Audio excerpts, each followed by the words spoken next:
ডিভোর্সের ১ মাস পর আমি জানতে পারলাম আমি মা হতে চলেছি। তার মানে আমার ডিভোর্সটা কার্যকরী হবে না। কিন্তু আমি আর ওই নরকে ফিরে যেতে চাই না। একটি সুন্দর জীবন গড়তে চাই আমার সন্তানের জন্য। এই অবস্থায় আমার করণীয় কী?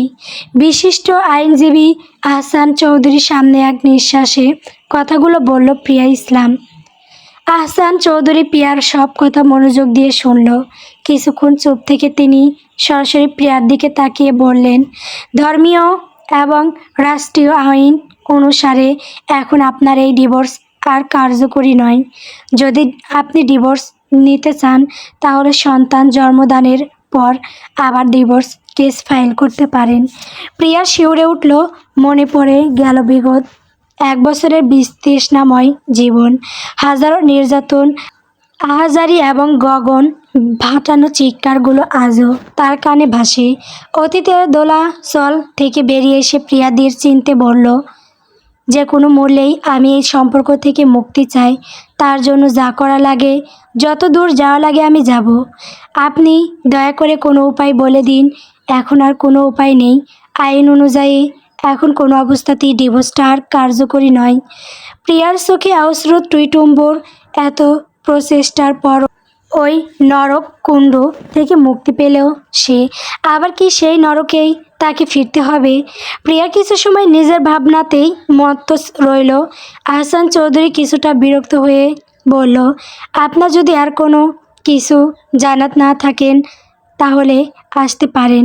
আমার আরও ক্লায়েন্টের সাথে অ্যাপয়েন্টমেন্ট রয়েছে। প্রিয়া উঠে দাঁড়ালো। তাকে এখন বাড়িতে ফিরতে হবে।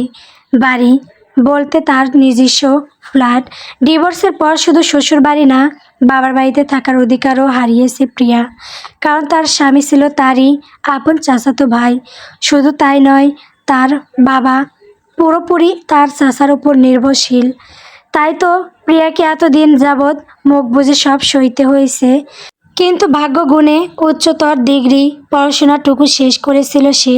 আজ তাই একটা ভালো কোম্পানিতে জব করতে পারছে। কিন্তু এখানেও তো সমস্যা। আর কয়েক মাস পর তাকে চাকরি থেকে ইস্তফা দিতে হবে বাচ্চা জন্ম দেওয়ার জন্য। তারপর কি করবে?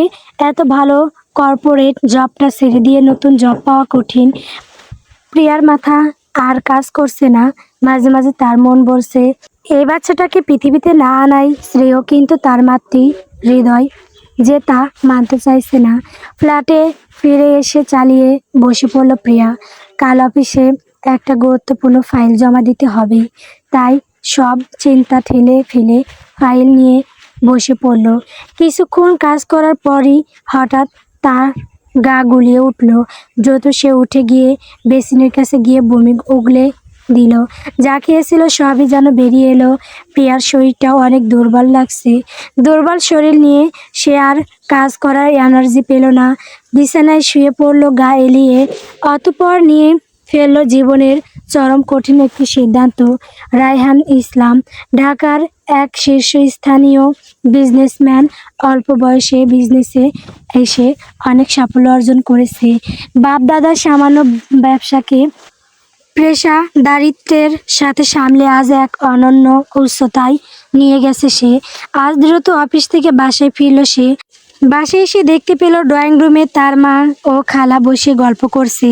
রায়হানকে দেখেই তার মা রোকসানা বেগম বলে উঠলেন, কী রে বাবু, এতক্ষণে তোর ফেরার সময় হলো?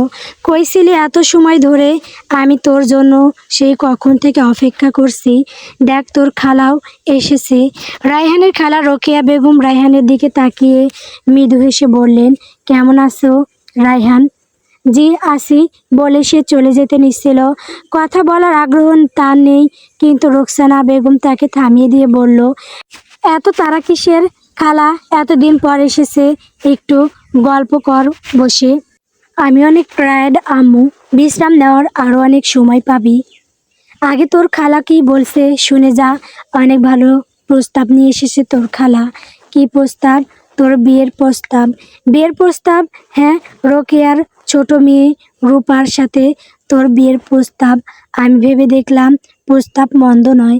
রূপা রাজি এই বিয়েতে? রোকেয়া বেগম বললেন, রাজি মানে? ও তো এক পায়ে খাড়া। রায়হান দীর্ঘশ্বাস ফেলে বলল, রূপা কেবল এসএসসি দিল, মাত্র 16 বছর বয়স। আমার এখন 29 বছর চলছে। অ্যাজ গেপটা কিন্তু অনেক। আর তাছাড়া আমার। রুকসানা বেগম অপ্রসন্ন সুরে বললেন, থাক আর কথা বাড়িও না। এবার সে রেগে বলল, বাট ফ্যাক্ট ইজ ফ্যাক্ট আম্মু, আমার ডিভোর্সের এখনও 1 মাসই হয়নি, আর তার মাঝেই তুমি আমার বিয়ের তোড়জোড় শুরু করে দিয়েছো। তো কি করব? তোর বাবার মতো হাত গুটিয়ে বসে থাকবো? রায়হান কিছু না বলে গটগট পায়ে উপরে চলে গেল। রোকেয়া বেগম বললেন, কি ব্যাপার আপা? রায়হান বিয়ের কথা শুনে এত রেগে গেল কেন? ও কি তাহলে বিয়ে করবে না? আর স্যার তো ওর কথা, ওকে বিয়ে করতেই হবে। কত সাধনার পর আমি ওই আপদটাকে বিদায় করেছি, আর আমি ওকে ফিরতে দেব না আমার ছেলের জীবনে। ও হ্যাঁ, ভালো কথা। শুনলাম ওই প্রিয়া নাকি এখন একটা বড় কোম্পানিতে জব নিয়েছে। তুই কিভাবে শুনলি? আমার বড় মেয়ের দেবর তো ওই কোম্পানিতেই জব করে। রায়হানের বিয়েতে এসেছিল ও, দেখেই চিনতে পেরেছে। বলল, বেশ মোটা বেতনের চাকরি, ভালোই হয়েছে। তাহলে আর এমুখও হবে না। এই সুযোগে তোর মেয়ের সাথে যদি আমার ছেলেটার বিয়ে দিতে পারি তাহলেই শান্তি। আমি চাই না ওই উশৃঙ্খল মেয়ে আর আমার ছেলের জীবন ফিরুক। বিয়ের পর থেকে তো আমাদের সবাইকে নাকি দড়ি দিয়ে ঘোরাচ্ছিল। আমার ছেলের এত বড় বিজনেস থাকার পরও কিনা ও বলে চাকরি করবে, নিজের পায়ে দাঁড়াবে, নিজের ইচ্ছা মতো ঘুরে বেড়াবে। আরে সব কিছুই তো পাচ্ছিস, তাহলে এত স্বাধীনতার দরকার কি? হঠাৎ করে বেশি পেয়ে গেলে যা হয় আর কি। সে আপা সেই। রায়হান নিজের রুমে এসে দরজা লাগিয়ে আলমারি খুলল। এখানে সেই ডিভোর্সের ফাইলগুলো রাখা। রায়হান ফাইলগুলোর দিকে তাকালো। এর কোনোটাই রিয়াল ডকুমেন্টস না, সব বানানো কাগজ। প্রিয়া ভালো করে না পড়েই সেদিন সাইন করে বেরিয়ে গেছিল। রায়হান ফাইলগুলো ভালোভাবে চেক করে বলে, স্বাধীনতা চেয়েছিলে না তুমি?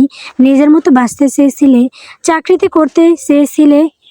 যাও, দিলাম তোমার স্বাধীনতা, কিন্তু মনে রেখো তোমার ঘড়ির লাটাই এখনো আমার হাতে।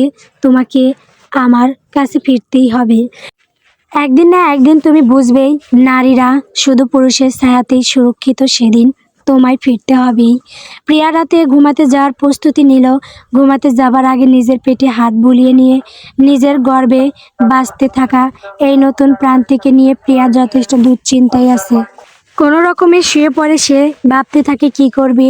এক সময় তার মনে চিন্তা আসে, এই সমাজে আদৌ কি একা সন্তান বড় করা সম্ভব? সবাই যখন জানতে চাইবে এই সন্তানের বাবা পরিচয়, তখন সে কি বলবে? এইসব ভেবেই তার মনে চিন্তা জাগে। একবার কি রায়হানের সাথে কথা বলে দেখবে? যদি সব ঠিক করা যায়। কথাটা মাথায় আসতে সে নিজেকে বাধা দেয়। অতীতের জঘন্য স্মৃতিগুলো তার মনে ভেসে উঠতে থাকে। চোখ বন্ধ করতেই সেই তীব্র শারীরিক ও মানসিক কষ্টের দিনগুলো দেখতে পায় প্রিয়া। বছরখানেক আগে যখন প্রিয়ার চাচাতো ভাই রায়হান লন্ডন থেকে পিএইচডি করে ফিরেছিল, তখন থেকেই প্রিয়ার চাচা আর বাবা মিলে ঠিক করে প্রিয়ার সাথে রায়হানের বিয়ে দিবে। প্রিয়া তখন আইবিএম ডিগ্রি অর্জন করেছে এবং তার ইচ্ছা ছিল কোনো কর্পোরেট জব করার। তবে তার বাবা চাচার জোরাজুরিতেই এক প্রকার বিয়েতে রাজি হয়। প্রিয়া ভেবেছিল রায়হান যেহেতু নিজে বিদেশ থেকে পড়াশোনা করেছে, তাই সে অবশ্যই তার স্বপ্নের পথে থাকবে। কিন্তু বিয়ের পর প্রিয়া বুঝতে পারে তার ধারণা কত ভুল ছিল। বিয়ের প্রথম 2 মাস তাদের দাম্পত্য জীবন আর 4-5টা দম্পতির মতো সুখেই ছিল। তারা একসাথে আড্ডা দিত, ঘুরতে যেত। কিন্তু এরপরই সেই নির্মম দিনটা এলো। রায়হান তখন বিজনেসে অনেক উন্নতি করছিল। প্রিয়াও একটা ভালো কর্পোরেট জবের অফার পায়। প্রিয়া খুব খুশি মনে রায়হানকে খবরটা জানায়। সে ভেবেছিল রায়হান খুশি হবে, কিন্তু বাস্তব বড্ড নির্মম। রায়হান সাথে সাথে প্রিয়াকে বলল, তুমি জব করতে চাইছো কেন? আমার কি কোনো টাকার কমতি আছে? আমি মোটেই পছন্দ করব না যে আমার স্ত্রী বাইরে গিয়ে পরপুরুষের সাথে মিশে করবে। কথাটা শুনে প্রিয়া থমকে গিয়েছিল। অবাক স্বরে বলেছিল, এইসব তুমি কি বলছো রায়হান? তোমার মতো একজন উচ্চ শিক্ষিত ছেলের থেকে আমি এমন কথা আশা করিনি। এই জবটা আমার কাছে কেবল একটা জব নয়, এটা আমার প্যাশন।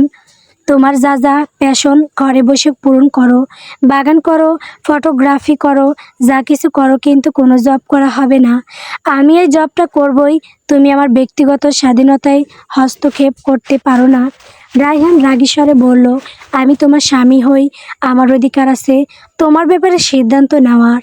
আমি যখন বলেছি তুমি এই জব করবে না, তার মানে তুমি করবে না। আমি এই জবটা করব, পারলে আটকে দেখাও।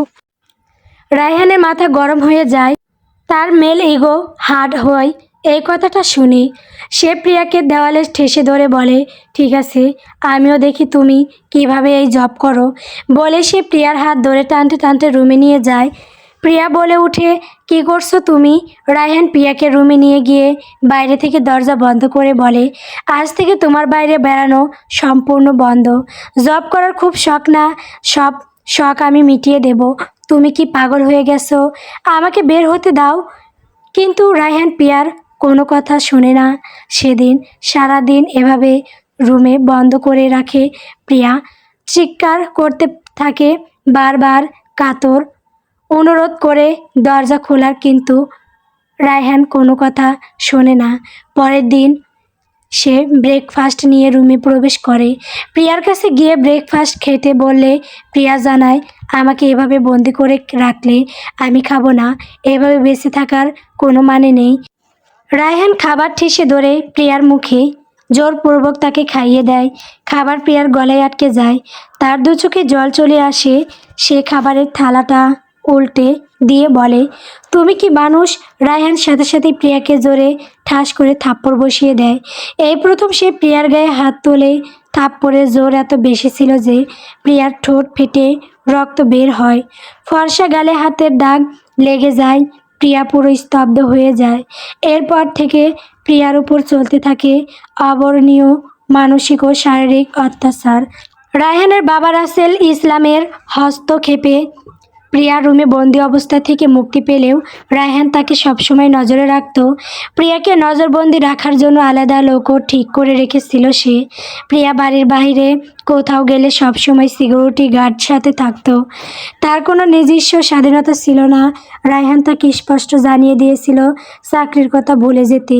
প্রিয়া রাতে রায়হানের প্রতি বিতৃষ্ণা চলে আসে। রাতে প্রিয়া রায়হানকে সহজে ঘনিষ্ঠ হতে দিত না। প্রতি রাতে রায়হান গায়ের জোরে প্রিয়াকে কাছে টেনে নিত।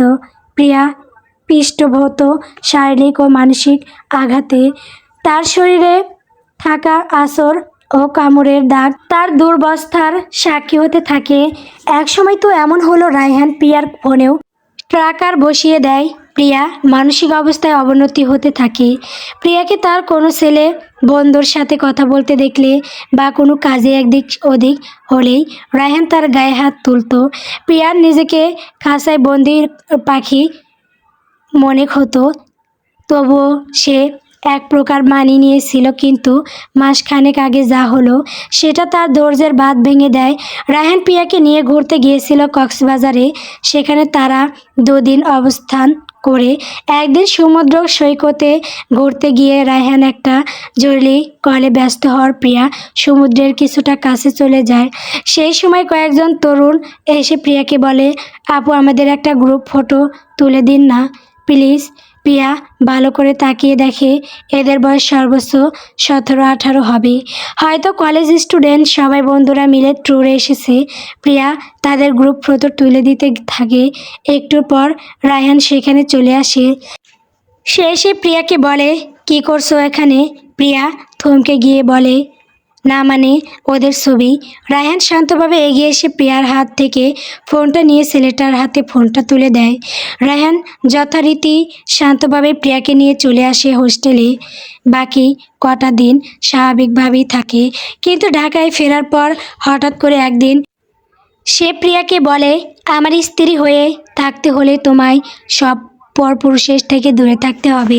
পরপুরুষের সাথে ঘেঁষাঘেঁষি করা কোনো মেয়েকে আমি স্ত্রী হিসেবে মানব না। প্রিয়া হতবাক স্বরে বলে, বলতে কি চাইছো তুমি? আমি ভেবেছিলাম আব্বু কোনো চরিত্রবতী মেয়ের সাথে আমার বিয়ে দেবেন। তোমাকেও যথেষ্ট চরিত্রবতী ভেবেছিলাম আমি, কিন্তু এখন যা দেখছি। আচ্ছা সত্যি করে বলো তো, বিয়ের আগে তুমি কটা রিলেশন করেছো আর কজনের সাথে শুয়েছো? প্রিয়া এত বড় কৌতুকটা শুনতে পারে না। নিজের সর্বস্ব শক্তি দিয়ে চর বসিয়ে দেয় রায়হানের গালে, চিৎকার করে বলে, মাইন্ড ইওর ল্যাঙ্গুয়েজ। আমার চরিত্র নিয়ে কথা বলার সাহস কোথায় পেলে তুমি? রায়হান চূড়ান্ত রাগে এবার প্রিয়ার গালে চেপে ধরে। কোন কিছু বুঝে ওঠার আগে প্রিয়াকে দেওয়ালে ঠেসে ধরে অনবরত দেওয়ালে চেপে ধরে ধাক্কা দিতে থাকে। প্রিয়ার আর্তনাদে পুরো বাড়ি মাথায় ওঠে। রায়হান জোর বাড়িয়ে দেয়, সে যেন নিজের মধ্যে নেই। এক সময় প্রিয়ার মাথা ফেটে রক্ত বের হয়। ততক্ষণে রাসেল ইসলাম, রোকসানা বেগম ও রাকিব ইসলাম, প্রিয়ার বাবা ছুটে আসেন। রাসেল ইসলাম এসে রায়হানকে সরিয়ে রাগী স্বরে বলেন, কি করছিসটা কি? তুই পাগল হয়েছিস? প্রিয়ার শরীর ততক্ষণে রক্তে ভেসে গেছে। দ্রুত সেই জ্ঞান হারিয়ে ফ্লোরে পড়ে যায়। তার নিঃশ্বাস ক্ষীণ হতে থাকে। তার মনে হতে থাকে মৃত্যু তার খুব কাছেই। প্রিয়া অতীতের খারাপ মুহূর্তগুলো ভুলে যেতে চায়, এই জন্য সে এসব নিয়ে আর বেশি চায় না। তার এখনও মনে পড়ে সুস্থ হবার পর দীর্ঘদিন তাকে হাসপাতালে ভর্তি থাকতে হয়েছে। এই কয়েকদিনে রায়হান তাকে একটিবারও দেখতে আসেনি। শুধু তার চাচা রাসেল ইসলাম ও বাবা রাকিব ইসলাম এসেছিলেন তার সাথে দেখা করতে। প্রিয়া তো প্রথমেই ভেবেছিল রায়হানের নামে মামলা করবে, কিন্তু পরে রাসেল ইসলামের অনুরোধে এই সিদ্ধান্ত থেকে সরে আসে। তবে তার বদলে সে শর্ত দেয় রায়হানের থেকে ডিভোর্স নেবে। তার এই শর্তে মেনে নেওয়া হয়। ডিভোর্সের পর আর ওই বাড়িতে থাকতে চায় নাই প্রিয়া। রাসেল ইসলাম ও রাকিব ইসলাম তাকে বোঝালেও প্রিয়া শোনেনি। এই কাপড়ে বেরিয়ে এসেছে নিজের সার্টিফিকেট সমূহ নিয়ে। রায়হানের সাথে আর মুখোমুখি দেখা হয়নি তার সুস্থ হবার পর।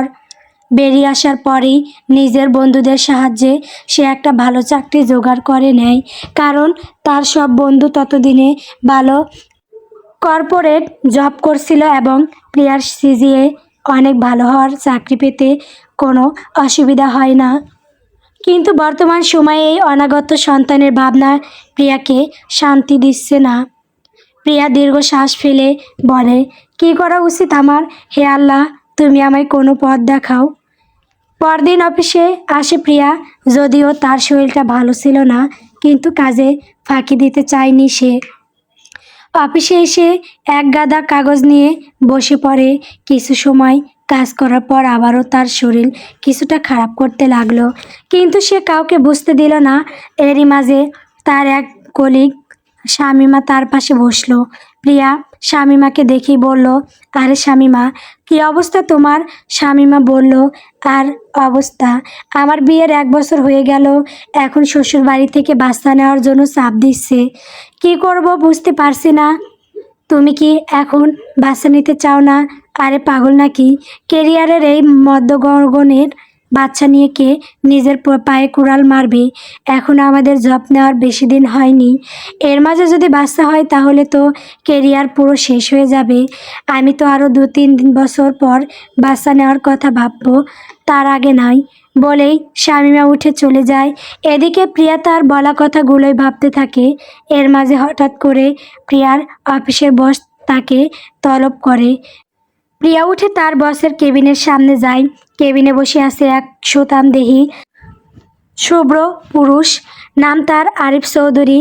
প্রিয়া কেবিনের বাইরে দাঁড়িয়ে বলে, may I coming sir? Yes come, রাশভারী স্বরে বলে আলিফ। প্রিয়া ভেতরে আসতে আরিফ বলে, তোমাকে যেসব ফাইল রেডি করতে বলেছিলাম তা রেডি করেছো তো? হ্যাঁ স্যার। গুড। একটু পরেই আমাদের বেরোতে হতে প্রেজেন্টেশন এর জন্য। যেহেতু এই ফাইলটা তুমি করেছো তাই তোমাকেও আমার সাথে যেতে হবে। প্রিয়া কিছুটা বিমর্ষ হয়ে তাকায় 32 বছর বয়সী সৌম্য পুরুষটির দিকে। তার পুরো নজর এখন তার কম্পিউটার দিকে। লোকটা ভীষণই কাজ পাগল। প্রিয়ার শরীরটা যদিও ভালো ছিল না, কিন্তু কাজটা জরুরি হওয়ার তাকে এখন যেতে হবেই। কিছু সময় পরই আরিফের সাথে বেরিয়ে পড়ল প্রিয়া। তারা একই গাড়িতে করে যাচ্ছিল। প্রিয়ার কিছুটা অস্বস্তি হচ্ছিল। আরিফ তার চেহারা দেখে অস্বস্তি টের পেয়ে বলে, ইজ এভরিথিং ফাইন প্রিয়া? প্রিয়া বলে, জি স্যার, সব ঠিক আছে, জাস্ট একটু মাথাটা ধরেছে। তোমার কোনো অসুবিধা হলে বলতে পারো, প্রয়োজনে। না স্যার, সেরকম সিরিয়াস কিছু না। আরিফ আর কথা বাড়ায় না। প্রিয়া মেয়েটাকে সে বেশি দিন হলো চেনে না, অল্প কিছু দিনেরই পরিচয়। তবে এ কদিনে সে যতটুকু চিনেছে, মেয়েটা অনেক পরিশ্রম এবং কাজের প্রতি যথেষ্ট নিষ্ঠাবান। একটু পরেই তারা কাঙ্ক্ষিত গন্তব্যে পৌঁছে গেল। আরিফ গাড়ি থেকে নেমে প্রিয়াকেও নামতে সাহায্য করলো। প্রিয়াকে তখন একটু বেশি ক্লান্ত লাগছিল। আরিফ বলল, তুমি ঠিকভাবে প্রেজেন্টেশনটা দিতে পারবে তো? হ্যাঁ স্যার। আচ্ছা চলো তাহলে। তারা মিটিং প্লেসে গিয়ে উপস্থিত হয়। একটি বড় কোম্পানির সাথে আরিফের চৌধুরী এন্টারপ্রাইজ কোলাবরেট করতে চলেছে। সেজন্যই এত আয়োজন। এই প্রজেক্টের হেড মিস্টার আর্য মালহোত্রা, যিনি একজন ইন্ডিয়ান বিজনেসম্যান। প্রিয়া খুব সুন্দরভাবে সব কিছু প্রেজেন্ট করে তাদের প্রজেক্টের পুঙ্খানুপুঙ্খ ডিটেলস সব তুলে ধরে। সবাই বেশ মুগ্ধ হয় তার কথা শুনে। আরিফ মুগ্ধ নয়নে প্রিয়ার দিকে তাকিয়ে রইল। প্রিয়া যখন স্লাইডগুলো পরিবর্তন করে প্রজেক্টের খুঁটিনাটি বোঝাচ্ছিল, তখন তার কণ্ঠে আত্মবিশ্বাস খেলা করছিল। আর্য মালহোত্রা এবং তার টিমের সবাই পিনপিত নীরবতায় প্রিয়ার প্রেজেন্টেশন শুনছিলেন। প্রিয়া ম্যাপের একটা অংশ পয়েন্ট আউট করে বলল, এই হাইওয়ে প্রজেক্টটা শুধু বাংলাদেশ ও ভারতের বর্ডার এলাকার মধ্যকার যোগাযোগ ব্যবস্থার উন্নতি নয়, বরং আমাদের লক্ষ্য এই রাস্তার দুপাশে স্থানীয় মানুষের জীবনযাত্রার মান বদলে দেওয়া। আমরা এমন এক টেকসই কাঠামো তৈরি করতে চাই যা বছরের পর বছর অটুট থাকবে। প্রিয়ার কথা বলার ধরনে মনে হচ্ছিল সে শুধু ফাইল থেকে তথ্য দিচ্ছে না, বরং নিজের স্বপ্নকে সবার সামনে মেলে ধরেছে। প্রেজেন্টেশন শেষে আর্য মালহোত্রা উঠে দাঁড়িয়ে করতালিতে ফেটে পড়লেন। তিনি আরিফ চৌধুরীর দিকে তাকিয়ে মৃদু হেসে বললেন, মিস্টার চৌধুরী, আপনার প্রজেক্ট যেমন শক্তিশালী, আপনার এই এমপ্লয়ি ততটাই অসাধারণ। উনি যেভাবে বাস্তবের প্রতিটি সমস্যার সমাধান এই মডেলে দেখিয়েছেন, আই অ্যাম ইমপ্রেসড। আরিফ প্রিয়ার দিকে তাকিয়ে মৃদু হাসল। প্রিয়ার ফ্যাকাশে চেহারায় তখন সাফল্যের এক সিলতে আভা। আরিফও প্রসন্ন সুরে বলল, তাহলে আমরা প্রজেক্ট নিয়ে কথাবার্তা আগাই। আর্য মালহোত্রা একটু থেমে বললেন, একটু অপেক্ষা করুন। এই প্রজেক্টে আমার এক বন্ধু ইনভেস্ট করতে চায়। বলতে গেলে 60% ইনভেস্ট ওই করবে, তাই ও আসা পর্যন্ত ওয়েট করি। আরিফ কৌতূহল বশত জিজ্ঞেস করলো, কে আপনার সেই বন্ধু? আর্য মালহোত্রা কিছু বলতে যাবেন, তার আগে রায়হান সেখানে উপস্থিত হয়ে বলে, রায়হান ইসলাম, ডিরেক্টর অফ শাইনিং স্টার। পরিচিত সেই পুরুষালী কণ্ঠস্বরটা শুনে প্রিয়া থমকে গেল। চোখের সামনে ভেসে উঠতে লাগলো পুরনো মুহূর্তগুলো। গাড় ঘুরিয়ে রায়হানের দিকে তাকাতেই রায়হান একটি বাঁকা হাসি দিল। প্রিয়ার মুখে হাসি মিলিয়ে গেল। সে পিছিয়ে এলো কয়েক পা। রায়হান এগিয়ে এসে প্রিয়াকে পাশ কাটিয়ে যাওয়ার সময় বলল, লং টাইম নো সি। প্রিয়া এই কণ্ঠ শুনে এতটাই ভয় পেল যে পিছাতে গিয়ে পড়ে যেতে নিল। এমন সময় আরিফ তাকে আগলে নিয়ে বলল, হোয়াটস রং প্রিয়া, তুমি কি ঠিক আছো? প্রিয়া কি বলবে বুঝতে পারে না। রায়হান প্রিয়াকে আরিফের এত ঘনিষ্ঠ দেখে হাত মুষ্টিবদ্ধ করে। তার চেহারায় রাগ ফুটে ওঠে। প্রিয়াকে সে ইশারা দিয়ে বলে, দ্রুত দূরে সরতে। প্রিয়া একটু পর স্বাভাবিক হয়ে দাঁড়ায়। আচার্য মালহোত্রা বলেন, কি হলো মিস্টার আরিফ, আপনার এমপ্লয়ি ঠিক আছে তো? ও মনে হয় একটু শিক। প্রিয়া, তুমি এখন চাইলে ফিরে যেতে পারো। যদি খুব বেশি অসুস্থ ফিল করো তাহলে আমি ডাক্তার। রায়হান বলে ওঠে, এই জন্য আমি এসব গুরুতর দায়িত্ব মেয়েদের দেওয়া পছন্দ করি না। মেয়েরা রান্নাঘরেই ঠিক আছে। 12 মাস যেই মেয়েরা অসুস্থ থাকে তাদের কর্পোরেট জবে মানায় না। প্রিয়াও চুপ না থেকে বলে, মেয়েরা যদি অসুস্থ থেকেও পরিবারের সব দায়িত্ব সামলাতে পারে তাহলে অফিস কেন পারবে না? আমার মনে হয় আপনার নারীদের ক্ষমতা সম্পর্কে ধারণা নেই। আর্য আরিফও প্রিয়াকে সমর্থন করে। রায়হানের সোয়াল শক্ত হয়। প্রিয়া ও আরিফ কিছু সময়ের মধ্যেই সেখান থেকে রওনা দেয়। রায়হান পুরো সময়টা প্রিয়ার দিকে গভীরভাবে নজর রাখে। প্রিয়া একটি বারও আর তার দিকে তাকায়নি, যা তাকে আরও রাগিয়ে দেয়। এদিকে প্রিয়া আর অফিসে না ফিরে একেবারে নিজের বাসায় ফিরে আসে। এতদিন পর রায়হানের সাথে মুখোমুখি হওয়ার সে বিরক্ত। অতীতের আর কোনো চিহ্ন সে বয়ে নিয়ে যেতে চায় না।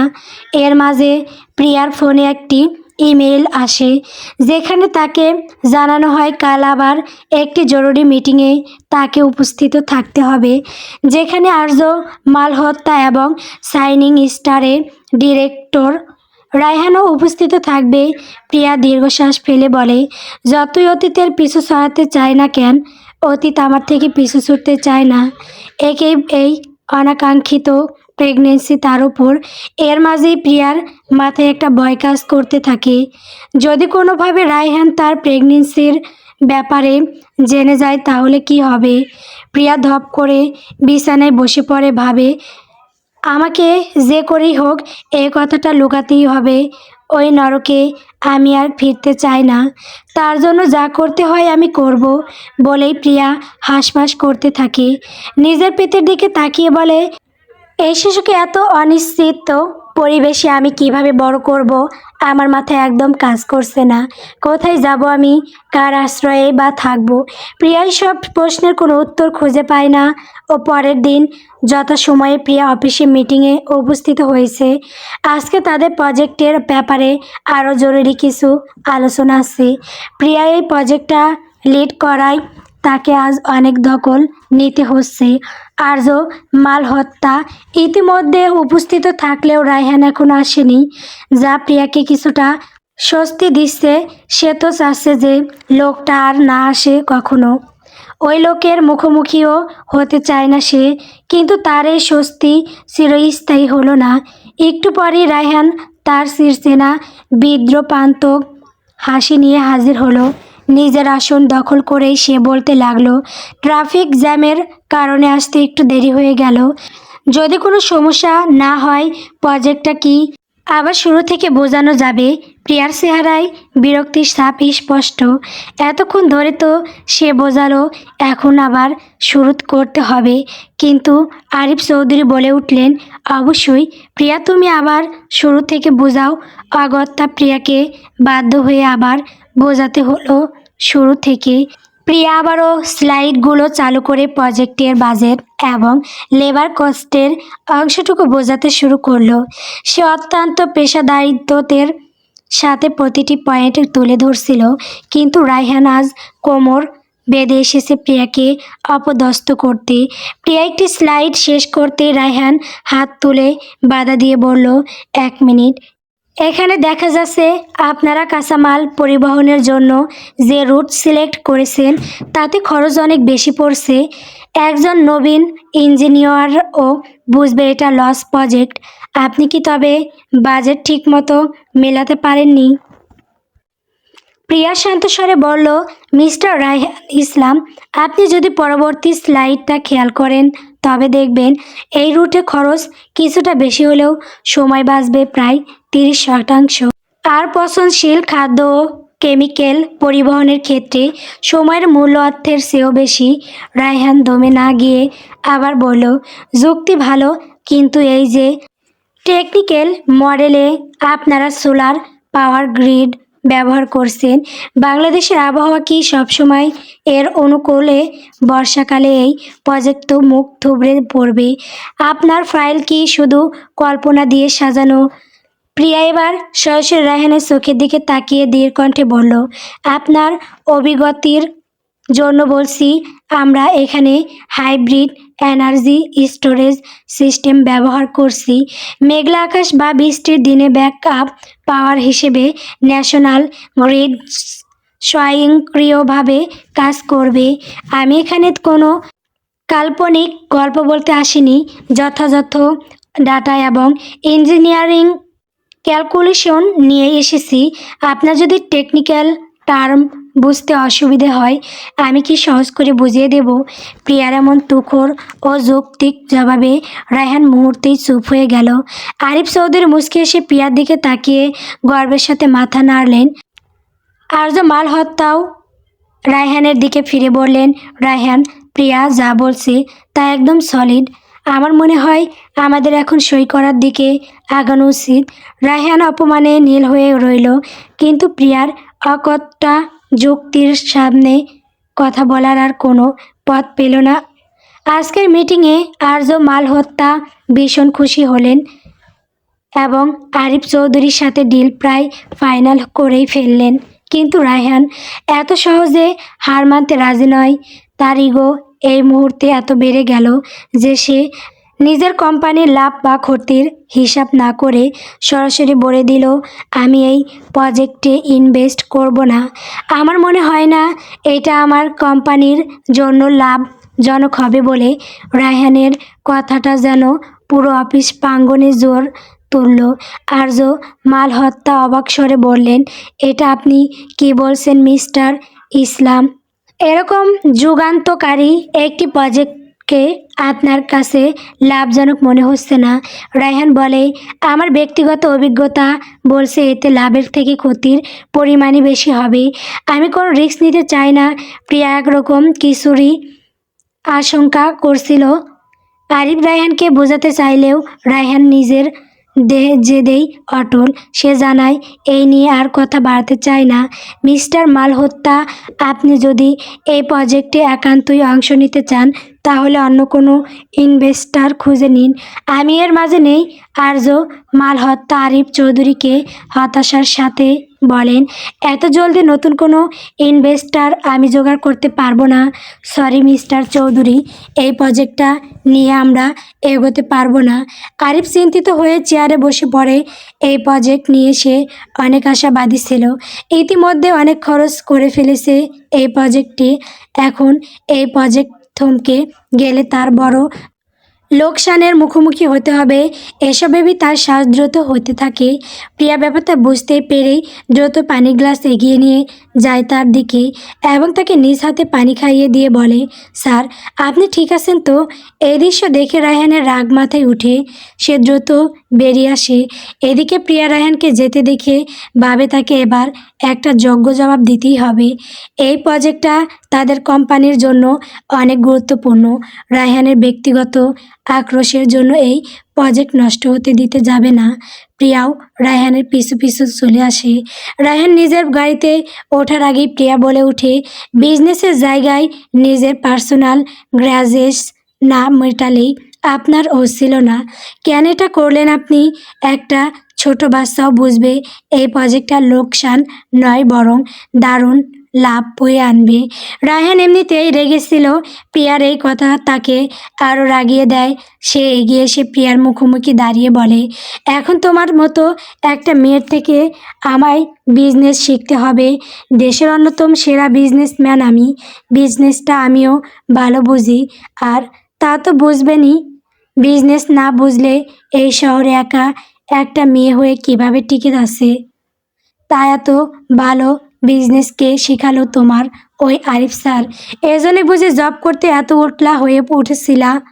তা প্রতিদিন রাতে কত করে নাও এরকম বিজনেস করে? আমাকেও বলো। ডিভোর্স হয়েছে তো আমারও কিছু নিডস আছে, না হয় এক রাত টাকা দিয়ে পূরণ করে নেব। প্রিয়া এত জঘন্য কথা শুনে রাগী স্বরে বলে ওঠে, শাট আপ, মুখ সামলে কথা বলুন। আমি আর আপনার স্ত্রী নয় যে এত জঘন্য কথা বলবেন আমায়। বলে সে নিজের হাতে থাকা গ্লাসের পানি ছুঁড়ে মারে রায়হানের দিকে। প্রিয়া রায়হানকে হুঁশিয়ারি দিয়ে বলে দেয়, আর কখনো, প্রিয়া তো দূর, অন্য কোনো মেয়ের ব্যাপারেও যেন এই জঘন্য কথা না বলে। রায়হানের সামনে আর এক মুহূর্ত দাঁড়িয়ে থাকতেও তার ঘৃণা লাগছিল, আর তাই সে এক মুহূর্ত না দাঁড়িয়ে স্থান ত্যাগ করে। এদিকে রায়হান প্রিয়ার এই ব্যবহারে রাগে কাঁপছিল। সে হাতে মুষ্টিবদ্ধ করে বলে, ভেবেছিলাম এই মেয়েকে আরেকটা সুযোগ দেব, কিন্তু আজকের পর কিছুই আর এই মেয়ে সেই সুযোগ পাবে না। আর ওকে আমি নিজ জীবনে ফেরাবো না। এই নকল ডিভোর্সি ও আজীবন সত্য মানুক আমি এবার নিজের জীবনে এগিয়ে যাব বলে রায়হান নিজের গাড়িতে উঠে বসে। প্রিয়া বিষণ্ণ মনে অফিসে ফিরে এলে দেখে আরিফ চৌধুরী অফিসের কিছু সদস্যকে নিয়ে জরুরি মিটিংয়ে বসেছে।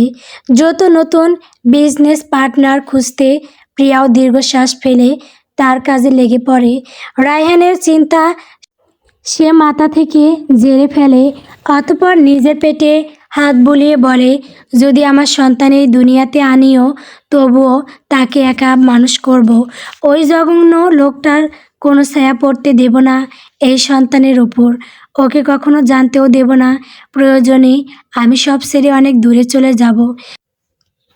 যা করতে হয় আমি করব, কিন্তু ওর সামনে কখনো নতি স্বীকার করব না। রায়হান অফিসের সব কাজ গুটিয়ে আজ দ্রুত বাড়িতে ফিরে এলো। রোকসানা বেগম তখন রান্নাঘরে ব্যস্ত ছিলেন। আচমকা রায়হান বাড়িতে এসে প্রথমে রান্নাঘরেই হানা দেয়। রোকসানা বেগম হঠাৎ এই সময় রায়হানকে দেখে চমকে গিয়ে বলে, রায়হান, তুই হঠাৎ এই সময়? রায়হান বলল, তোমাকে একটা কথা জানানোর জন্য এলাম। হ্যাঁ বল। তুমি বলেছিলে না রোকেয়া খালার মেয়ে রূপার সাথে আমার বিয়ে দিতে চাও? আমি এই বিয়েতে রাজি। আগামী 1 সপ্তাহের মধ্যে আমি রূপাকে বিয়ে করতে চাই। তুমি দ্রুত সব ব্যবস্থা শুরু করে দাও। রায়হানের কথা শুনে রোকসানা বেগম যার পর নাই খুশি হন। তার ইচ্ছা অবশেষে পূরণ হতে চলেছে। তবে 1 সপ্তাহের মাঝে বিয়ের কথাটা শুনে তিনি কিছুটা থমকেও যান। বলেন, এত দ্রুত কিভাবে বিয়ে হবে? কত আয়োজন করতে হবে, কত আত্মীয় স্বজন। অত বড় আয়োজন লাগবে না। যাদের জানানো সম্ভব জানাও, যতদূর আয়োজন সম্ভব করো, কিন্তু বিয়ে আগামী 1 সপ্তাহের মধ্যেই হতে হবে। রোকসানা বেগম মনে মনে ভাবলেন, রায়হান যখন বিয়েতে রাজি হয়েছে তখন দেরি করে লাভ নেই। ও যা চাচ্ছে তাই হোক। ঠিক আছে, তুই যা চাস তাই হবে। আমি রোকেয়ার সাথে কথা বলছি। তিনি দ্রুত রোকেয়া বেগমকে ফোন করেন। এদিকে রোকেয়া বেগম তো খবরটা পেয়ে দারুণ খুশি। খবরটা পেয়ে নিজের স্বামী আব্দুল হককে ডেকে তিনি বলেন, ও রূপার বাপ, কই গেলে তুমি? শুনে যাও জলদি, তোমার মেয়ে রাজরানী হবে গো। আব্দুল হক বলেন, কি হয়েছে? এমন ক্যাঙ্গারুর মতো লাফাচ্ছ কেন? রায়হান আমাদের রূপাকে বিয়ে করতে রাজি হয়েছে। আব্দুল হক খুব একটা খুশি হন না কথাটা শুনে। তিনি স্থানীয় এক স্কুলের শিক্ষক। নিজের মেয়েকে তিনি আরও পড়াতে চান। এত দ্রুত এক বিপত্তিক এবং বয়সে দ্বিগুণ ব্যক্তির সাথে বিয়ে দিতে চান না। তাই তিনি বলেন, রায়হান মানে তোমার ওই বড় বোনের ছেলে, যার কিছু মাস আগেই ডিভোর্স হলো। আর ওই খবর শুনে তুমি এভাবে নাচছ? রোকেয়া বেগম মুখ বাঁকিয়ে বলেন, তুমি চুপ থাকো। রায়হান ঢাকা শহরে কত বড় বিজনেসম্যান জানো? আর তোমার মুখে এই কথা মানাই না। করো তো 12,000 টাকার একটা মামলি মাস্টারি চাকরি। নুন আনতে পান্তা ফুরাই। তোমাকে বিয়ে করে তো আমার জীবন এই টিনের ঘরে কেটে গেল। আমার মেয়ের সাথে আমি এমনটা হতে দিব না। ওকে আমি কোটিপতি ঘরে বিয়ে দিব। তন্মধ্যে রূপাও সেখানেই চলে আসে। রূপাকে রোকেয়া বেগম বলেন, এই রূপা, তোর বিয়ের সম্বন্ধ এসেছে। রায়হান তোকে বিয়ে করতে রাজি। তুই করবি তো? বিয়ের কথা শুনে রূপা খুশি হয়ে যায়। তার পড়াশোনা করতে একদম ভালো লাগে না। বাবার জড়াজড়িতে এত দূর পড়াশোনা করছে, না হলে তো তার প্রায় সব বান্ধবীর বিয়ে হয়ে গেছে। রূপা অবশ্য তার মায়ের মতো অর্থ লোভে নয়। সে বিয়ে করতে চায় নিজের একটা সংসার গড়ার লক্ষ্যে, পড়াশোনা থেকে রক্ষা পেতে। তাছাড়া রোকসানা বেগমও তাকে নিজের মেয়ের মতন দেখেন। তার রূপা, রাজি হয়ে যা, আমি বিয়ে করবো আম্মু, আমার কোনো আপত্তি নেই। আব্দুল হক কিছু বলতে যাবেন, তার আগে রোকেয়া বেগম বলেন, তুমি আর বাগড়া দিও না। নিজের ভালো পাগলেও বোঝে। তবুও আব্দুল হক বলেন, রূপা, তোর পড়াশোনা? না আব্বু, আমি আর পড়ব না। পড়াশোনা আমার ভালো লাগে না। আমি বিয়ে করব। বেশ, তোরা মা মেয়ে যখন রাজি তখন আমার আর কি বলার আছে। দেখ, যা ভালো বুঝিস। ভবিষ্যতে যাতে আফসোস করতে না হয় বলে তিনি চলে যান। এদিকে রোকেয়া বেগম বলেন, স্যার, তোর বাপের কথা, আমাদের এখন থেকে সব আয়োজন শুরু করতে হবে। 1 সপ্তাহের মাঝে বিয়ের ডেট বুঝলি? রূপা মাথা নাড়ায়। 2 দিন পর প্রিয়া অফিস থেকে ফিরল যে সবে বাসায়। এর মাঝে হঠাৎ তার কলিং বেল বেজে ওঠে। প্রিয়া দরজা খুলে অবাক হয়। তার চাচা রায়হানের বাবা রাসেল ইসলাম দাঁড়িয়ে। প্রিয়া কি বলবে বুঝতে পারে না। রাসেল ইসলাম বলেন, বাইরেই দাঁড় করিয়ে রাখবে, ভেতর আসতে বলবে না? হ্যাঁ চাচা, আসুন। রাসেল ইসলাম ভেতরে এসে বসে প্রথমে প্রিয়ার খোঁজ খবর নেন। রায়হানের সাথে ডিভোর্স হলেও রাসেল ইসলাম সবসময় প্রিয়ার প্রতি যত্নশীলতা দেখিয়েছেন। তিনি এসে প্রিয়ার খোঁজ খবর নেওয়ার পর প্রিয়ার উদ্দেশ্য বলেন, আমি তোমাকে দাওয়াত দিতে এসেছি। কি উপলক্ষে চাচা? রায়হানের বিয়ে উপলক্ষে। কথাটা শুনে প্রিয়া অবাক হয়ে বলে, উনি আবার বিয়ে করেছেন? হ্যাঁ। প্রিয়া কষ্ট পায় না, তবে চমকে যায়। তুমি কিন্তু অবশ্যই আসবে। কি বলছো এইসব চাচা? আমি কিভাবে যাই? আমি ওর প্রাক্তন। আমি যদি ওর বিয়েতে যাই তাহলে হাজারো কথা উঠবে, লোকে মজা করবে, এটা নিয়ে। ওসব আমি বুঝে নেব, কিন্তু তোমার আশা চাই। দুঃখিত চাচা, কিন্তু এটা আমার তোমার কাছে শেষ অনুরোধ, দয়া করে ফেলো না। প্রিয়া কি বলবে বুঝতে পারে না। প্রাক্তন স্বামীর বিয়েতে কোনো মুখে যাবে, তাছাড়া সে আর রায়হানের মুখোমুখি হতে চায় না সেদিনের ঘটনার পর। আর সব থেকে বড় কথা, যদি কোনোভাবে সত্যটা সামনে আসে তাহলে কি হবে? তাই প্রিয়া বলে, আমি কোনোভাবেই যেতে পারবো না। রাসেল ইসলাম হাল ছাড়েন না। প্রিয়াকে নানাভাবে বোঝাতে চান, কিন্তু ফলাফল শূন্য। প্রিয়া তার জেদে অটল। অবশেষে তিনি বিমর্ষ বনে ওঠেন। বেশ, যা চাও, তবে আমি চাইবো বিয়েতে না হোক, এরপর তুমি একদিন এসে তোমার বাবার সাথে দেখা করে যাও। উনি অনেক অসুস্থ। ভেবে দেখবো চাচা। রাসেল ইসলাম ফিরে যান, তবে তিনিও হার মানতে প্রস্তুত নন।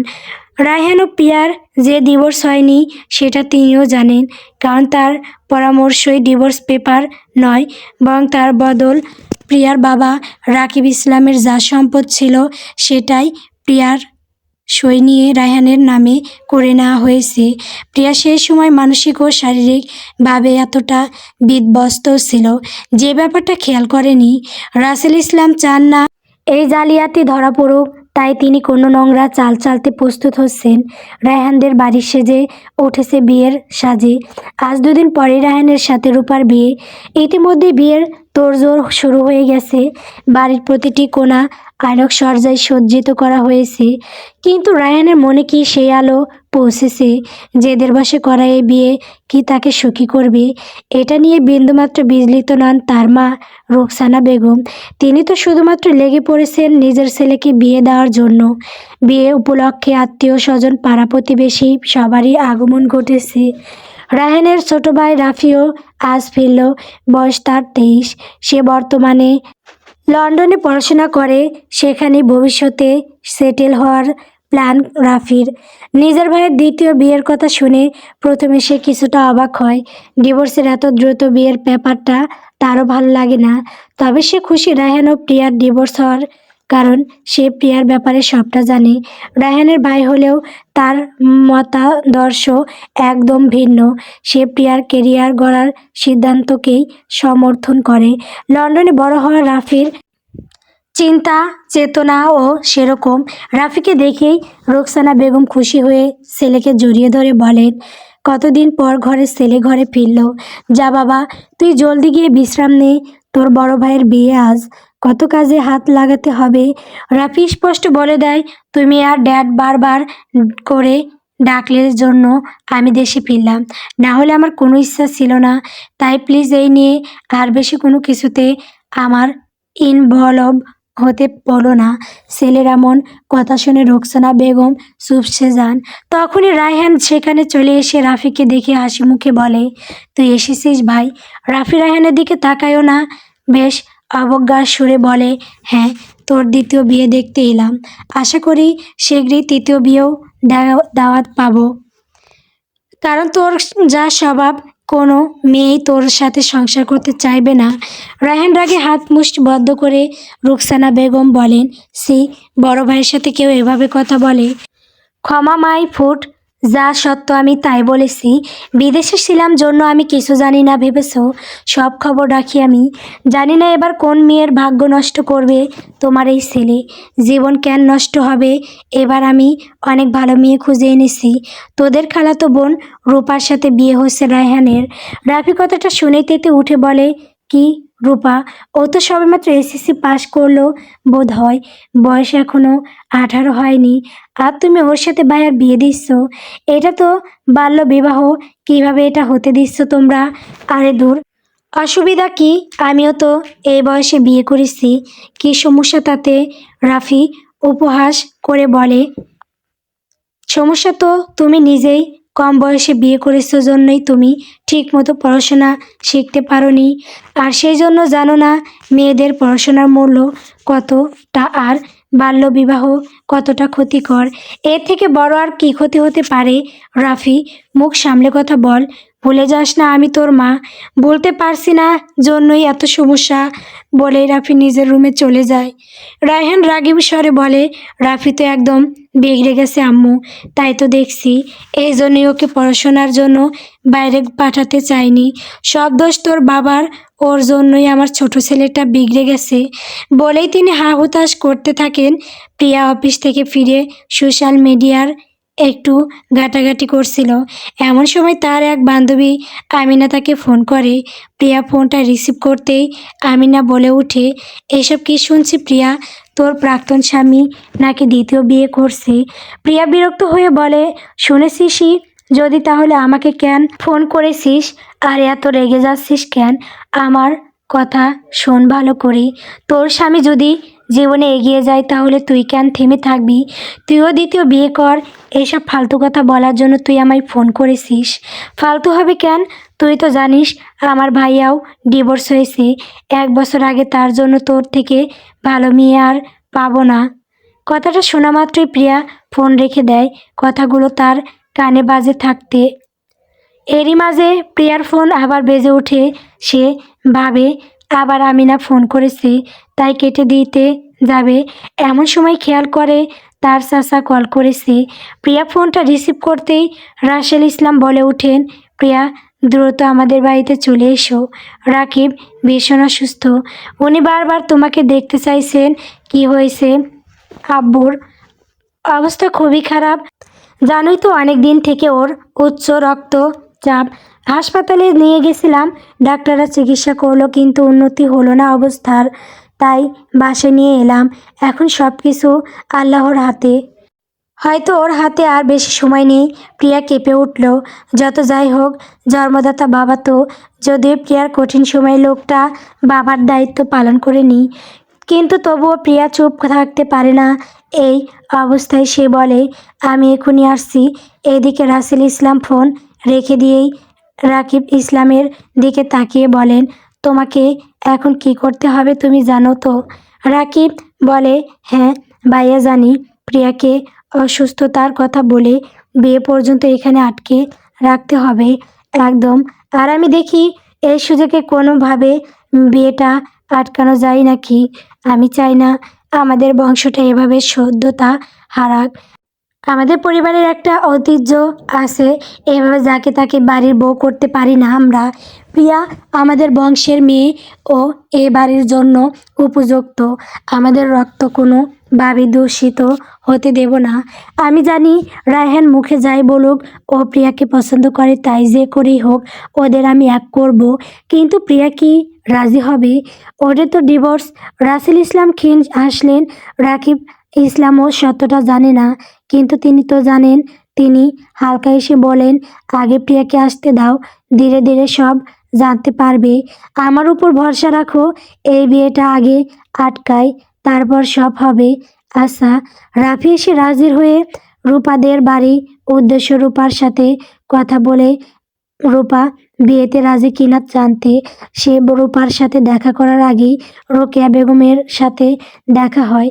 তিনি তো রাফিকে দেখে অনেক খুশি, কিন্তু রাফি বলে, খালা তুমি নিজের এত ছোট মেয়েকে কিভাবে ভাইয়ার সাথে বিয়ে দিচ্ছ? ওর বয়সের ডিফারেন্স জানো না? আর রূপা কি এই বিয়েতে রাজি? এমন সময় রূপা এসে বলল, হ্যাঁ আমি রাজি। রাফি আর কিছু বলার মতো খুঁজে পেল না। দীর্ঘশ্বাস ফেলে বলল, যারা নিজের ভালো বোঝে না তাদের আমি কি বোঝাবো? সব মেয়ে তো প্রিয়া আপুর মতো বুদ্ধিমতী ও স্বনর্বীর হয় না। অনেকে স্বামীর টাকায় আয়েশ করতে পছন্দ করে। প্রিয়া রায়হানদের বাড়িতে এসে উপস্থিত হয়েছে। পুরো বাড়িতে বিয়ের সাজ। প্রিয়ার কিছুটা অস্থির লাগছিল। কেউ এই মুহূর্তে তাকে দেখে নিলেও অসুবিধা। লোকের অযাচিত প্রশ্নের সম্মুখীন হতে চায় না সে। কিন্তু বিয়েবাড়ির এত আনুষ্ঠানিকতা দেখে প্রিয়া কিছুটা অবাক হয়ে বলল, চাচা তো বলেছিল আব্বু অনেক অসুস্থ। তাহলে বাড়িতে যখন একজন এত অসুস্থ তখন এত আনুষ্ঠানিকতা কিভাবে চলে? এটা থেকেই প্রিয়ার মনে খটকা জন্ম নিল। তবে সে আর বেশি কিছু ভাবার আগে রাসেল ইসলামে এসে উপস্থিত হলেন সেখানে।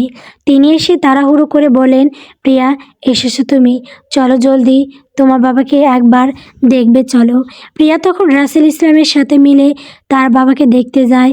রাকিব ইসলাম বেশ ভালোভাবে অসুস্থ হবার নাটক করছিলেন, যা দেখে প্রিয়াও ভয় পেয়ে যায় এবং রাকিব ইসলামের পাশে বসে বলে, আব্বু তুমি ঠিক আছো? রাকিব ইসলাম সাড়া দেন না। তিনি এত নিখুঁতভাবে অভিনয় করছিলেন যে সন্দেহর কোনো অবকাশ রইল না। রাসেল ইসলাম করুণ স্বরে বলেন, আমি ছাড়া আমার ভাইকে দেখার মতো আর কেউ নেই প্রিয়া। তুমি এই বাড়ি থেকে যাবার পর থেকেই তোমার বাবা একদম একা হয়ে গেছেন। আজ মানুষটা এত অসুস্থ তবুও তার পাশে কেউ নেই, সবাই বিয়ে নিয়ে ব্যস্ত। প্রিয়া বলে, আর কেউ না থাকলেও আমি আছি আমার বাবার পাশে, আমি ওনার খেয়াল রাখবো। রাসেল ইসলাম বিজয়ী হাসি হাসেন। এটাই তো তিনি চেয়েছিলেন। প্রিয়া পুরোটা দিন রাকিব ইসলামের পাশে বসে থাকে। রাকিব ইসলামও ভাইয়ের কথা মতো অভিনয় চালিয়ে যান। প্রিয়া যাতে সন্দেহ না করে তাই রাকিব ইসলামকে স্যালাইন দিয়ে রেখেছিলেন রাসেল ইসলাম। এমনকি ডাক্তারকে ডেকে আনিয়েও মিথ্যা বলিয়েছেন, তাই প্রিয়া আর সন্দেহ করেনি। এদিকে বাড়ির সবাই বিয়েতে ব্যস্ত থাকায় প্রিয়া কারো নজরে পড়েনি। রাসেল ইসলামও কৌশলে কাউকে এদিকে আসতে দেননি। প্রিয়া ঘরেই ছিল। এমন সময় রাসেল ইসলাম এসে বললেন, প্রিয়া মা আর কতক্ষণ এইভাবে ঘরে বসে থাকবে? প্রিয়া বলে, আমি এখানেই ঠিক আছি চাচা, বাইরে গিয়ে আমি কারো মুখোমুখি হতে চাই না। রাসেল ইসলামও আর কথা বাড়ান না। তৎমধ্যে রাকিব ইসলামের সাথে দেখা করার জন্য সেখানে চলে আসে। রাফি তো প্রিয়াকে দেখে বিহল বলে, আপু তুমি এসেছো? প্রিয়াও রাকিবকে দেখে বলে, হ্যাঁ রাকিব, তুমি কেমন আছো? ভালো আছি। তুমি আসবে আমি জানতামই না। আর চাচুর কি হয়েছে? প্রিয়ার এবার সন্দেহ বাড়ে। রাসেল ইসলাম তো বলেছিলেন রাকিব ইসলাম এত বেশি অসুস্থ হয়ে পড়েছিলেন যে তাকে হাসপাতালে নিয়ে হয়েছিল। তাছাড়া গতকাল থেকে কেউ একটিবারও রাকিব ইসলামকে দেখতে না আসাটাও প্রিয়ার মনে সন্দেহের জন্ম দেয়। সে বলে, আব্বু অসুস্থ, তুমি জানো না? কই না তো। কি হয়েছে চাচুর? প্রিয়া অবাক হয়েই তার মনে সন্দেহে এবার দানা বাঁধতে থাকে। এদিকে রাকিব ইসলাম দ্রুত ঘামতে থাকেন। তিনি কি করবে, ধরা পড়ে যাবেন। এর মধ্যে আবার রায়হানও চলে আসে সেখানে। প্রিয়াকে দেখে হতবাক হয়ে স্বরে বলে, তুমি এখানে? প্রিয়া রায়হানকে দেখে অবজ্ঞার সাথে তাকায়। রায়হান বলে, বিনা আমন্ত্রণে চলে এসেছো দেখছি, নিজের প্রাক্তন স্বামী দ্বিতীয় বিয়ে দেখতে। প্রিয়া বলে ওঠে, আমি মোটেই তোমার বিয়ে দেখতে এখানে আসিনি, আমি তো আব্বুর জন্য এসেছিলাম। চাচা ফোন দিয়ে বললেন বড় আব্বু ভীষণ অসুস্থ, আর তাই আমি।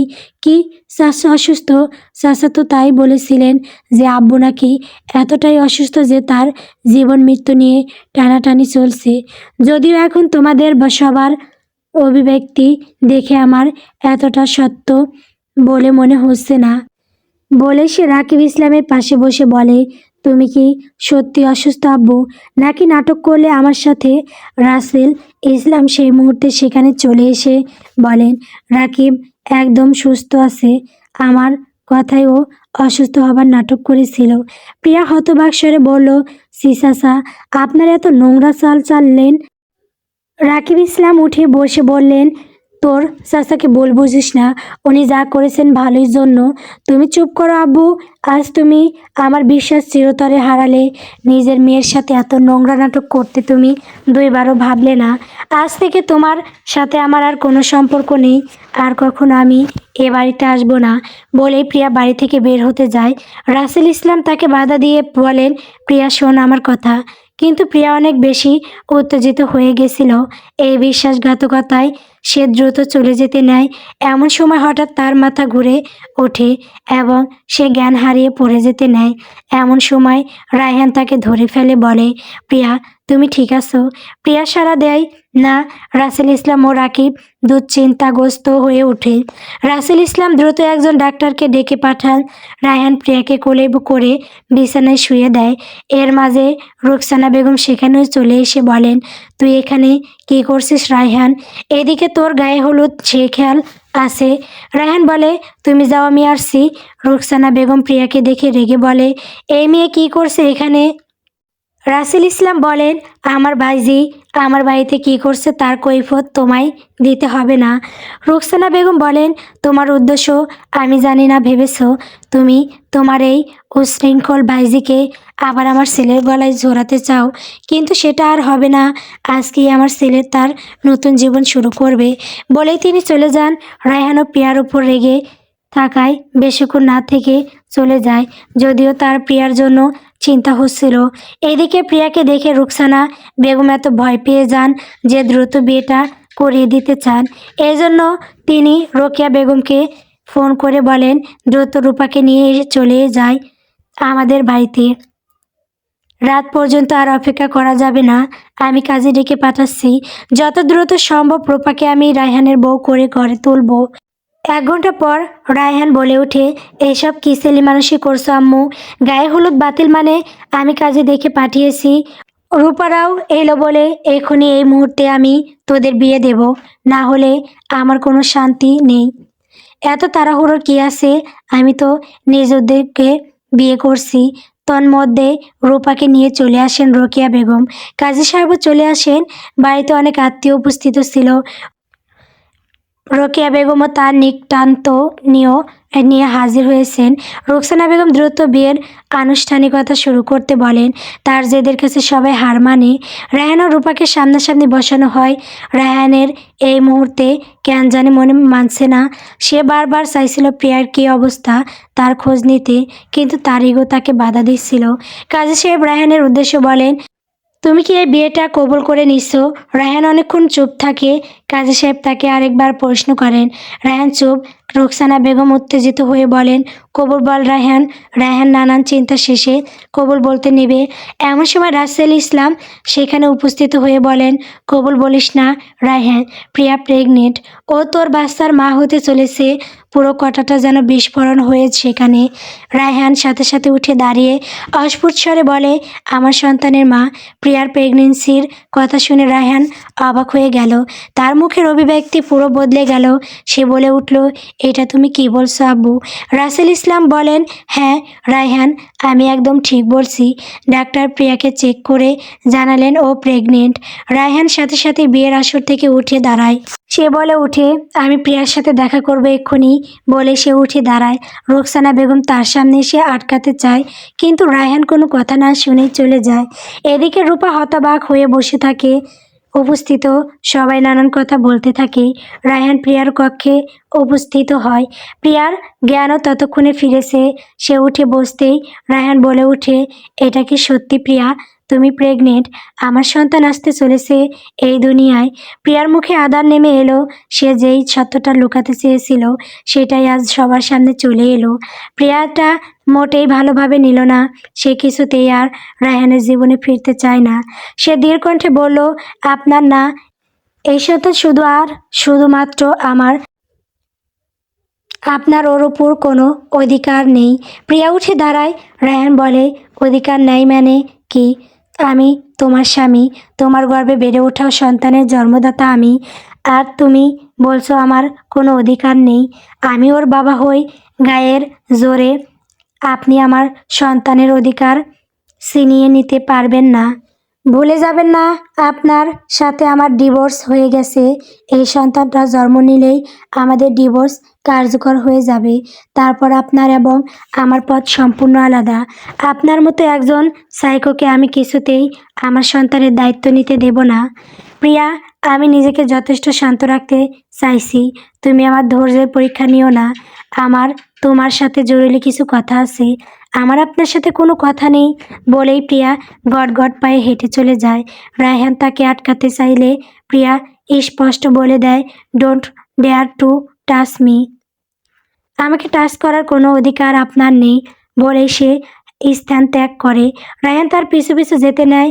এমন সময় বাড়ির চৌখাট পেরোনোর আগেই রোকসানা বেগম রায়হানের রাস্তা আটকে ধরে বলে, কোথায় যাচ্ছিস তুই?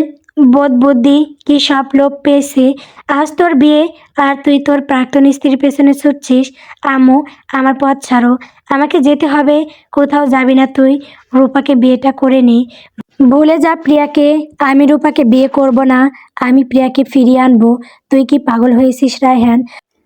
তোর সাথে ওই মেয়ের ডিভোর্স হয়েছে, আর তাছাড়া তুই নিজ থেকে রূপাকে বিয়ে করতে চেয়েছিলি। এখন এভাবে মেয়েটার জীবন নষ্ট করতে পারিস না। আমি রূপার জীবন নষ্ট করব না আম্মু। প্রয়োজনে আমি আরও ভালো পাত্র দেখে ওর বিয়ে দেব, কিন্তু এই মুহূর্তে আমার পথ ছেড়ে দাও। প্রিয়ার সাথে আমার কথা বলতে হবে। আমি কিছু শুনতে চাই না। তোকে রূপাকেই বিয়ে করতে হবে। ডিভোর্সের পর কিভাবে আবার তুই ওই মেয়েকে ফিরিয়ে আনতে চাস? রাসেল ইসলাম এগিয়ে এসে বলেন, তোমাকে কে বলল প্রিয়ার সাথে রায়হানের ডিভোর্স হয়েছে? ওদের ডিভোর্স হয়নি মানে? কী সব বলছো তুমি পাগলের মতো? আমার চোখের সামনে ওরা ডিভোর্সের পেপারে সই করেছে, আর তুমি বলছো ডিভোর্স হয়নি? রায়হান বলে ওঠে, না, হয়নি ডিভোর্স, কারণ ওটা ডিভোর্স পেপার ছিল না। রুকসানা বেগম হতবাক হয়ে যান। তিনি 2 পা পিছিয়ে গিয়ে বলেন, না, এটা হতে পারে না। এত বড় ধোঁকা দিলি তোরা সবাই মিলে আমাকে। রায়হান আর এক মুহূর্ত না দাঁড়িয়ে চলে যায়। রুকসানা বেগম চেয়েও আর তাকে আটকাতে পারেন না। এর মধ্যে রোকেয়া বেগম এসে আহাজারি করে বলতে থাকেন, আমার মেয়ের একই সর্বনাশ হলো আপা। আমাদের অনেক আত্মীয় এসেছে এখানে। এখন তো এসব কথা পুরো গ্রামে ছড়িয়ে পড়বে, লোকে সিসি করবে, আমাদের না এক ঘরে করে দেয়। এই মেয়েকে আর কে বিয়ে করবে? এখন তো আমার মেয়ের গলায় দড়ি দিয়ে মরা ছাড়া আর কোনো উপায় নেই। রাসেল ইসলাম বলেন, এত চিন্তা করো না রোকেয়া, যা হয়েছে তা আমাদের দোষের দায়ভারও আমরা নেব। তোমার মেয়ের জন্য যোগ্য পাত্র খুঁজে আনবো। রোকেয়া বেগম তবুও মানতে চান না। তিনি বলেন, আপা আমায় কথা দিয়েছিল আমার রূপাকে নিজের ছেলের বউ করবে। আপাকে সেই কথা রাখতেই হবে। এদিকে রূপার 2 চোখে জল। লোকে ইতিমধ্যেই তাকে নিয়ে নানান কথা বলতে শুরু করে দিয়েছে। রোকেয়া সেটা দেখে রূপাকে সামনে নিয়ে এসে রোকেয়া বেগমের উদ্দেশ্য বলেন, তোকে তোর কথা রাখতেই হবে আপা, না হলে আজ এক্ষুনি আমি আর আমার মেয়ে দুজনে বিষ খেয়ে নিজেদের শেষ করে দেব। রাসেল ইসলাম রোকেয়া বেগমকে বোঝানোর চেষ্টা করেন, কিন্তু তিনি নাছোড়বান্দা। এরই মাঝে রাকিব এগিয়ে এসে বলে, খালা তুমি এত সিগারেট করছো কেন? যা হয়েছে একদিক দিয়ে ভালোই হয়েছে। এমনিতেও রূপার এখনো বিয়ের বয়স হয়নি। যদি গ্রামে ফেরা নিয়ে এত সমস্যা হয় তাহলে ও না হয় আমাদের বাড়িতে থেকে লেখাপড়া করবে। তারপর না হয় ওর বিয়ের বয়স হলে আমরা ভালো ছেলে দেখে ওর বিয়ে দেব। কি পরিচয়ে রূপা এই বাড়িতে থাকবে? এখানে ওর বিয়ে ভেঙে গেছে। এখন যদি ও এখানে থাকে তাহলে লোকে আমাদের মুখে থু দিবে। আমাদের মরা ছাড়া আর উপায় নেই। আব্দুল হক এতক্ষণ চুপ থাকলেও এখন বলেন, রোকেয়া এসব নাটক বন্ধ করো, আমি দেখব আমার মেয়েকে কে কী বলে। রোকেয়া বেগম তবুও বলেন, না না, এই মেয়েকে নিয়ে আমি আর বাড়ি ফিরবো না। যদি আজ ওর বিয়ে না হয় তাহলে ওকে নিজের হাতে মেরে আমিও নিজেকে শেষ করে দেব। রোকসানা বেগম দীর্ঘ সময়ের নীরবতা ভেঙে বলেন, রূপার বিয়ে আজকেই হবে রোকেয়া, তুই চিন্তা করিস না, আমি আমার দেওয়া কথা রাখবো। রাসেল ইসলাম বলেন, মানে কি বলতে চাইছো তুমি? রূপাকে আমি আমার ছোট ছেলে রাফির সাথে বিয়ে দেব? কথাটা যেন বজ্রপাতের মতো পড়ে সবার মাঝে। রাফির সাথে সাথে বলে ওঠে, what the hell mom are you ma'am, আমি কিছুতেই রূপাকে বিয়ে করব না, ও এখনও নাবালিকা। রাসেল ইসলামও বলেন, তুমি কি পাগল হয়েছো রোকসানা? এইসব পাগলামি বন্ধ করো। রোকেয়া বেগম মনে মনে ভাবেন এই তো সুযোগ, রাফির সাথে রূপার বিয়ে হলে তো সোনাই সোহাগা, আমার মেয়েটাও বিদেশে যেতে পারবে। তিনি আরও বেশি নাটক শুরু করেন। হ্যাঁ আপা, আমি রাজি, তুই তোর কথা রাখ, না হলে আমাদের মা মেয়ের মরা ছাড়া উপায় থাকবে না। রুকসানা বেগম রাফির উদ্দেশ্যে বলে, তোর বড় ভাই বরাবরের মতো আমার অবাধ্য, এখন তুইও যদি আমার কথা না শুনিস তাহলে আমি কিন্তু নো মম, আমাকে এসব বলে তুমি ব্ল্যাকমেল করতে পারবে না। বেশ। রুকসানা বেগম রুমে গিয়ে চাকু নিয়ে এসে নিজের গলার ধরেন। রাফি বলে, মম কী করছো, ফেলে দাও এটা। তুই যদি আমার কথা না শুনিস তাহলে আমি এক্ষুনি নিজেকে শেষ করব। অসহায় রাফি দু চোখ বন্ধ করে বলে, বেশ, তুমি যা চাও তাই হবে, আমি রূপাকে বিয়ে করব। প্রিয়া হন্তদন্ত হয়ে নিজের বাসায় এসে উপস্থিত হলো। বাসায় এসে দরজা লাগিয়ে দিয়ে সে ভাবতে লাগলো এখন কি করবে সে। যে সত্যটা সে রায়হানের কাছ থেকে লুকাতে চেয়েছিল সেই সত্যটা সে জেনে গেছে। এখন নিশ্চয়ই রায়হান এই সন্তানের পিতৃত্বের দাবি জানিয়ে নতুন করে প্রিয়াকে ফাঁদে ফেলতে চাইবে, কিন্তু প্রিয়া কিছুতেই রায়হানের ফাঁদে জড়াতে রাজি নয়। তাই তো সে বলে উঠল, প্রয়োজনে আমি এমন জায়গায় চলে যাব যেখানে উনি আমার নাগালও পাবেন না, তবু আমি কখনোই ওই লোকটার কাছে ধরা দেব না। কিন্তু মুখে বললেও বাস্তবতা যে এত সহজও নয়। কথাই যাবে প্রিয়া, এই ঢাকা শহরের বাইরে যে তার চেনা জানা আর কেউ নেই। এমন সময় হঠাৎ তার বাসার কলিং বেল বেজে উঠল। প্রিয়া মনে মনে ভাবল, এমন সময় আবার কে এলো?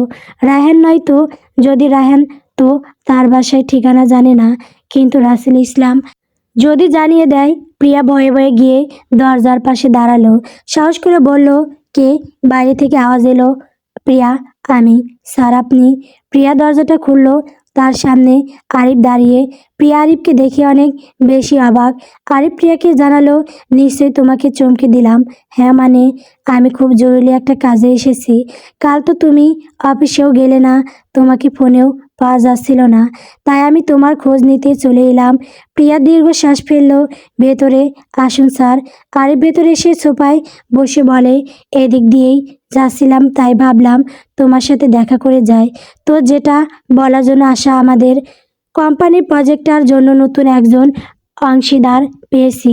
তিনি সিলেটের, যেহেতু পরিকল্পনাটা সিলেটের বর্ডার এড়িয়ে নিয়ে তিনি চান সিলেটে গিয়ে আমরা এই প্রজেক্টটা নিয়ে কাজ এগোই এবং প্রজেক্টের কাজে আমাদের কোম্পানির থেকে একজনকে সিলেক্টে নিয়োগ করে কয়েক মাসের জন্য, যাতে করে বিনা বাধায় কাজটা এগোয়।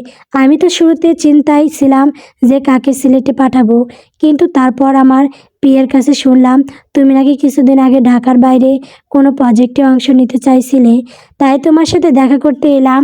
সিলেটে যেতে তোমার কোনো প্রবলেম নেই তো? আরিফের কথা শুনে যেন প্রিয়ার সব সমস্যার সমাধান হয়ে যায়।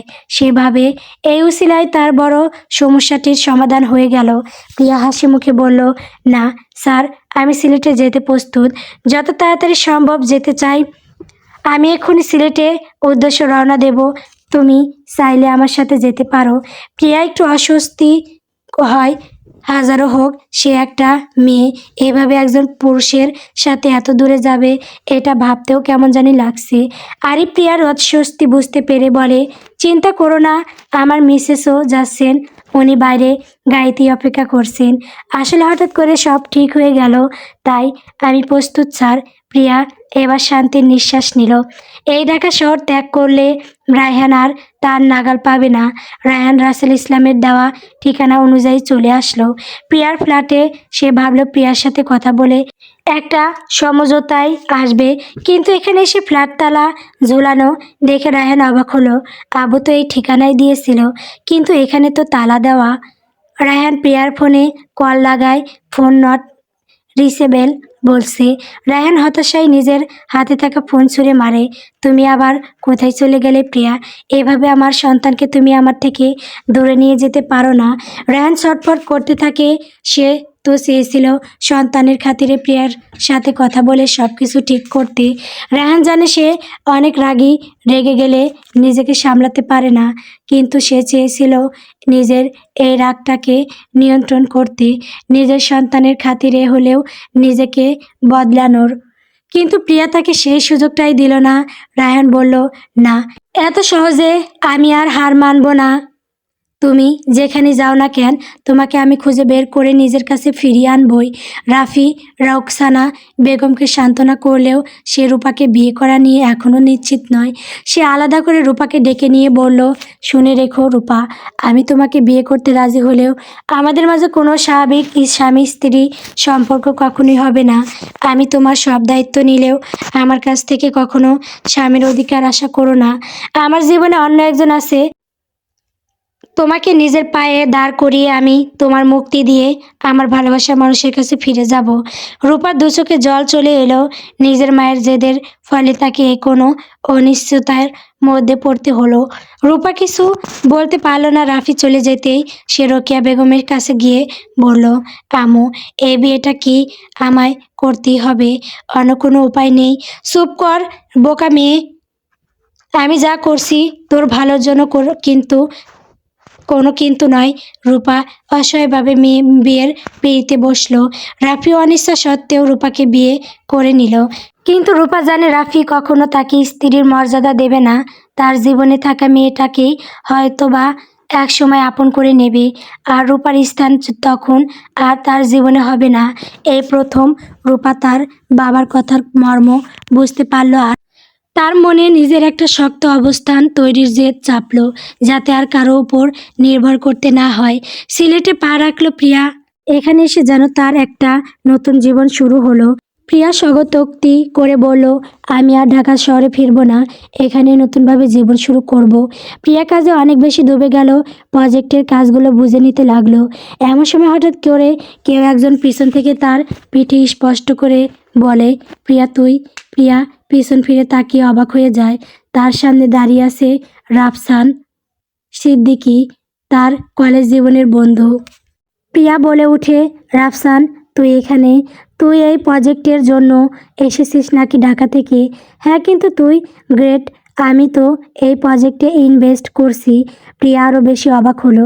কলেজ লাইফে সে বাগ বেঞ্চার ছেলেটা যে কখনো ভালো রেজাল্টও করতে পারেনি, সে কিনা আজ এত বড় ইনভেস্টর হয়ে উঠেছে। এদিকে রাফসান সিদ্দিকী মনে মনে বলল, এক দুদিন পর যেন ভাগ্য আমায় নতুন করে সুযোগ দিল। কলেজ লাইফে আমি তোকে নিজের মনের কথা জানাতে পারিনি, কিন্তু এখন আল্লাহ আমায় আবার তোর সাথে দেখা করিয়ে দিল। এবার তোকে আমি নিজের করে নেবই। প্রিয়া, চল তোকে সিলেট ঘুরিয়ে আনি, আজ না অন্য কোনো দিন। আজকে অনেক কাজ করতে হবে রে। দূর, তুই এখনও আগের মতোই সিরিয়াস রয়ে গেলি। আগে ছিলি পড়াশোনা পাগল, আর এখন হয়েছিস কাজ পাগল। তুইও বদলাসনি, আগের মতোই চটপটে আছিস। বলে দুজনেই হেসে উঠল। গল্প আবার আসবো ফিরে। গল্পটি কেমন হয়েছে কমেন্ট করে বলবেন। আমার চ্যানেলে নতুন নতুন গল্প পেতে সবাই আমার চ্যানেলটিকে সাবস্ক্রাইব করবেন। সাবস্ক্রাইব করলে গল্প দেওয়া হবে, তাছাড়া গল্প দেওয়া হবে না। ধন্যবাদ সবাইকে।